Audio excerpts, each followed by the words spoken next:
betul ke Umi dah tunangkan Jas dengan Kasih? Ha? Uh, siapa bagi tahu? Kasih? Oh. Oh iyalah. Apa nama ni, Jas ni? Apa tu lah tunang main-main. Saya saja je. Ni Aunty Jah tu dia risaulah kan. Anak dara dia. Jadi dia nak ikat si Kasih tu supaya tak pergi mana-mana. Macam tu.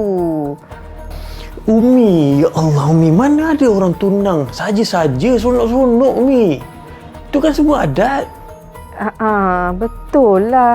Alah, apa nama ni? Yelah, bila dah Kasih tu kan dah bertunang kan? Kasih tu kena jaga adab, kena jaga akhlak, kena sedar diri yang dia tu tunangan orang. Macam tu. Lagipun, Kasih dah tak ada dengan boyfriend lama dia. Ke Umi dengan Tijah yang paksa ditunangkan Jas? Ish, lah Jas. Benda-benda macam ni mana kita boleh paksa-paksa. Kita bukan zaman dulu kala yang boleh paksa-paksa. No, paksa-paksa.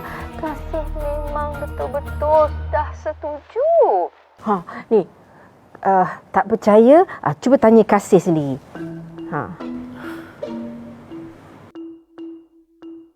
Dia langsung tak ada cerita apa-apa pasal dia dengan Kasih kat sana.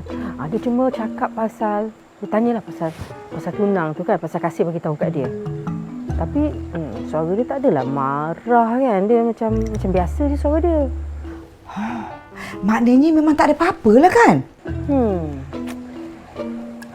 Ya Allah, ya Rahman. Macam mana pula boleh tak ada apa-apa 12 hari tu? Kau rasa macam mana? Aku rasa macam tu lah sebab Kasih pun cakap benda yang sama. Aku rasa kan diorang tu segan kot nak kongsi dengan kita. Itu pendapat akulah kan. Pendapat kau macam mana? Sebab ni Jas memang seorang yang pemalu. Mungkin juga takkanlah semua benda dia nak cerita dengan kita tak? Yelah kan. So, semua dah nak mengadu kat kita. Ni, kita doa semoga Allah kabulkan doa kita. Amin. Allahumma amin. Anak Absah tu ada kat atas ni. Diorang tu ada kat rumah aku. Dia buat apa kat situ? Manalah aku tahu. Duk menyembang anak aku. Katanya nak ambil berkat orang balik pada umrah. Yelah tu. Dia tu nak skodeng lah pasal anak aku. Ya Allah.